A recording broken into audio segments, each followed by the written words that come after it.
Hello, मेरा नाम है मोलेस्टर पॉवर्ट पोटेंशियल रेपिस्ट दिल्ली का दरिंदा मंचुला एज फॉर मीडिया। वैसे मेरा रियल नेम है सरबजीत सिंह बेदी। मैं 30 साल का हूँ, दिल्ली में रहता हूँ और एक मिडिल क्लास फैमिली से बिलोंग करता हूँ।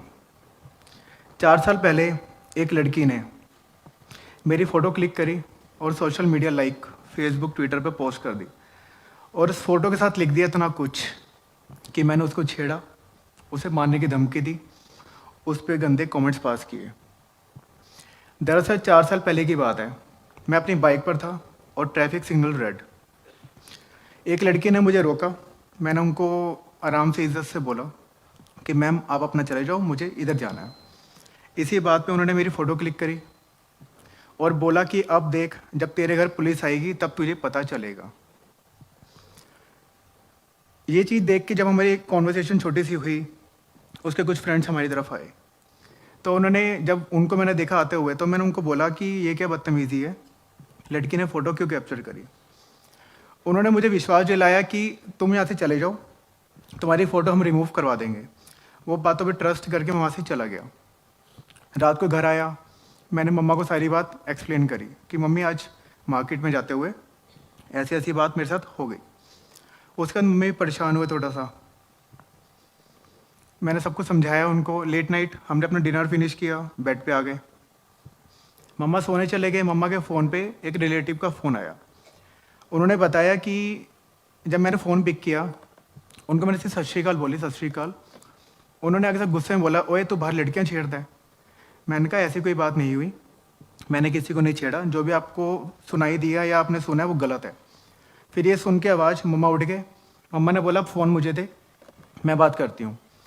मम्मी ने उनको सब कुछ एक्सप्लेन किया तो उन्होंने आगे से मम्मी को भी गुस्से में ही बोला कि तू इसकी गलतियों पे पर्दे मत डाल। मतलब अपने सगे रिश्तेदार होके भी वो डाउट कर रहे थे मेरे ऊपर कि मेरा कैरेक्टर शायद ख़राब है। उसके बाद मैंने मम्मा को बोला, जिनका फ़ोन आया था उनको मैंने बोला कि आपको ये बात कहाँ से पता चली।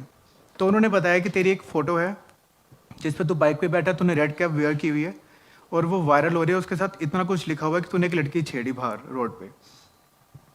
तो मैंने उनसे रिक्वेस्ट करी कि मुझे प्लीज़ लिंक प्रोवाइड करो, मैं भी एक बार देखना चाहता हूँ कि पोस्ट में है क्या।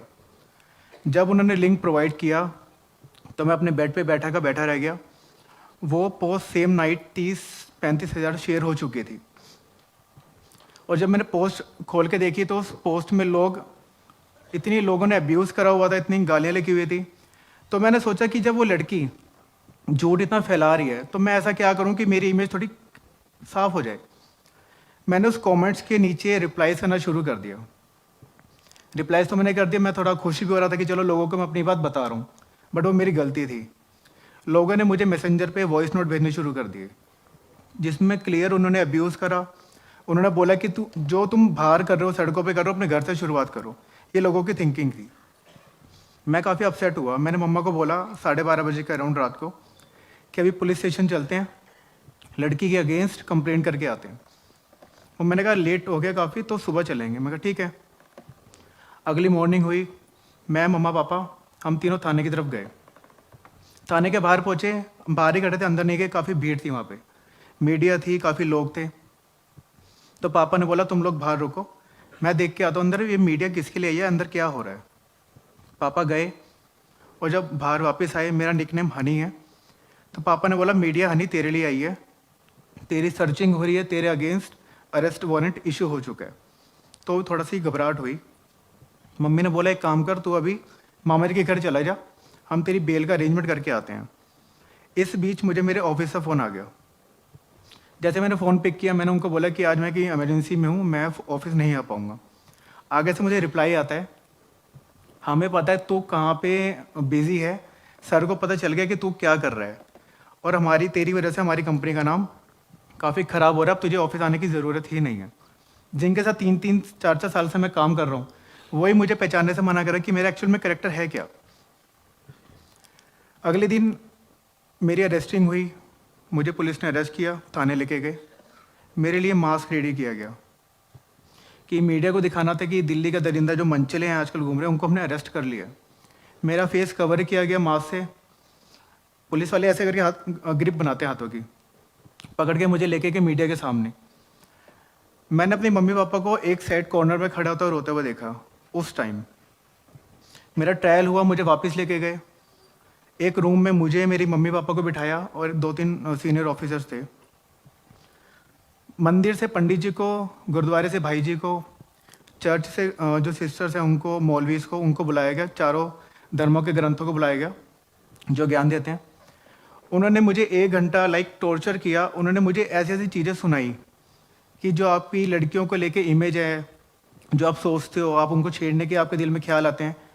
मैं तो ये आपको ये सिर्फ अपनी वर्डिंग में बता रहा हूँ। उन्होंने जो जो बोला था मैं वो बता नहीं सकता आपको। वो ऐसा था कि जो अपनी फैमिली के साथ क्या अकेले में भी कोई सुनना ना चाहे, फिर भी वो टॉर्चर मैंने सहन किया। उसके बाद अगले दिन क्या हुआ, अगले दिन मैं एसएचओ सर के कैबिन में था, मम्मी पापा साथ थे। एक कांस्टेबल आया, उसने बताया कि बाहर एक विटनेस आया है जो कह रहा कि उस टाइम उस स्पॉट पे वो भी था, मेरे बिल्कुल बैक साइड पे, और ऐसा लड़की जो बोल रही है ऐसा कुछ भी नहीं है, मुझे अपनी स्टेटमेंट रिकॉर्ड करवानी है। बट पुलिस वालों ने क्या किया, उन्होंने उसको सीधा बोला कि अब जो भी होगा कोर्ट में होगा, आप सीधा कोर्ट में जाके अपना बयान देना। फिर मुझे कोर्ट लेके गए पेपर साइन करवाने के लिए कि बेल, तो पेपर में जब तक साइन नहीं करूँगा बेल होगी नहीं, क्योंकि पुलिस वालों ने मुझे ऐसे ही छोड़ा था। अगले दिन मेरी बेल होगी, मैं फ्री हो गया। उसके बाद मीडिया ने मुझे नए नए नाम दिए, जैसा मैंने अभी आपको बताया, दिल्ली का दरिंदा मंचला, काफ़ी मेरा नाम उछाला गया उन्होंने ऐसे। मैं जहाँ भी जाता था लोग मुझे शक की नज़र से ही देखते थे। इन 4 सालों में मैंने काफ़ी कुछ फेस किया। केस मेरा शुरू हुआ मार्च 2016 में, 6 महीने बाद इंसिडेंट के। क्यों? क्योंकि पुलिस ने 6 महीने लगा दिए चार्जशीट को फाइल करने में, इतना टाइम जबकि लगता नहीं है। 3 साल हो गए केस चलते हुए, 2018 आ गया। लड़की एक बार भी कोर्ट नहीं आई। पहली बात तो जो सच्चा होता है वो भागता नहीं है। लड़की कोर्ट आई नहीं 3 साल। 3 साल बाद जब लड़की कोर्ट आई, मेरा गवर्नमेंट लॉयर था, तो मुझे एक गोल्डन अपॉर्चुनिटी दिखी कि लड़की आ रही है तो उससे कुछ क्रॉस ऐसा किया जाए कि जिसका वो जवाब ना दे सके और जज को खुद ही पता चल जाए कि लड़की झूठ बोल रही है। जबकि ये भी मेरा वहम था, मेरे लॉयर ने कुछ ऐसा पूछा ही नहीं। इवन वो मेरे पास आया, उसने मुझे बोला कि भाई इसको सॉरी बोल दे, इसे कॉम्प्रोमाइज़ कर ले, नहीं तो तुझे 2-3 साल की सज़ा हो सकती है। मैंने उसको छोटी सी स्माइल दी और मैंने सीधा बोला, जहाँ पे गलती नहीं वहाँ पे कोई सॉरी नहीं। ऐसे बोल के मैंने बात ख़त्म कर दी। वेरी नेक्स्ट डे, अगले दिन मैंने लॉयर अपना चेंज कर दिया, मैंने प्राइवेट लॉयर हायर कर लिया। 28 सितंबर 2019, 28 सितंबर 2019 को मुझे वो मौका मिला जो इसका मैं वेट कर रहा था। मेरी स्टेटमेंट हुई जज के सामने। मैंने जो जो सच था मैंने सब कुछ बता दिया, कुछ भी नहीं छुपाया, स्टार्ट टू एंड सब कुछ मैंने बता दिया। स्टेटमेंट रिकॉर्ड होने के बाद जब हम जज के सामने गए, मैं और मेरा लॉयर, तो मैम ने पूछा कि आपके पास कोई विटनेसेस हैं? तो मेरे लॉयर ने बोला हाँ हमारे पास 7 से 8 विटनेस हैं, उसकी लिस्ट हम अगली डेट में सबमिट कर देंगे। तो मैम ने एक स्माइल दी और सीधा बोला इसकी कोई नीड नहीं है, हम इसको फ्री कर रहे हैं। पहले हैरानी हुई, कुछ समझ ही नहीं आया कि मैम ने क्या बोला। उसके बाद लोगों ने रिकन्फर्म किया, तो मैम ने बोला हाँ हम इसको फ्री कर रहे हैं। मैं वैसे काफ़ी स्ट्रॉन्ग हूँ, मुझे रोना नहीं आता, बट रिहाई का सुन के आफ्टर 4 ईयर्स कोर्ट में मेरे आंसू निकल गए, मैं थोड़ा इमोशनल हो गया। सबसे पहले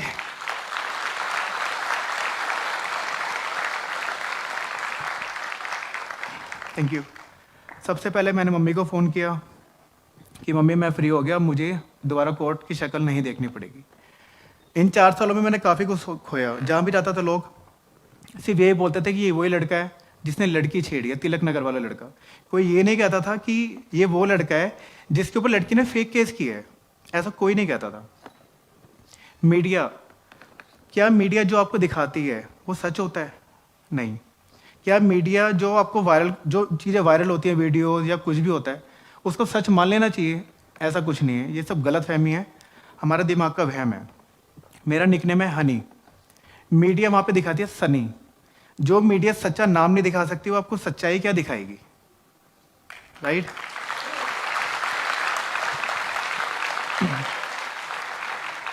जब केस शुरू हुआ आफ्टर फ्यू मंथ्स, पहले तो हमने कभी सोचा नहीं था कि हम कभी कोर्ट कचहरी जाएंगे, क्योंकि मेरे अगेंस्ट या फैमिली में कभी हम थाने तक नहीं गए।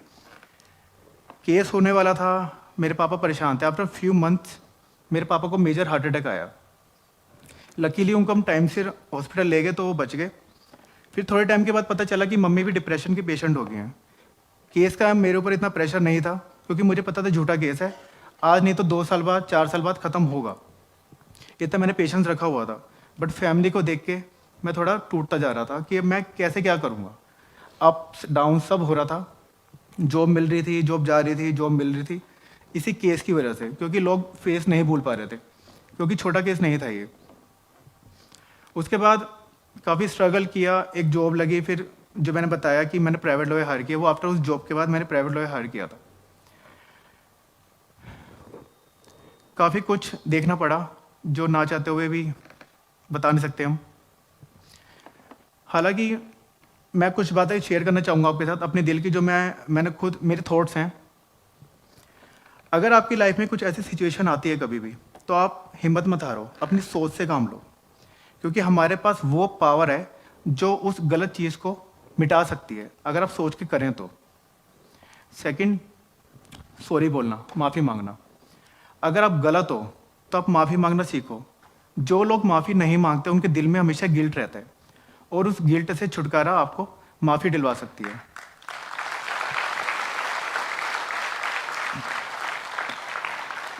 एंड थर्ड लास्ट, जो मेरे से काफ़ी जुड़ा हुआ है, मजबूत होने का मज़ा तभी है जब सारी दुनिया आपको कमज़ोर करने में तुली हो। Thank you, thank you so much, thank you, thank you so much.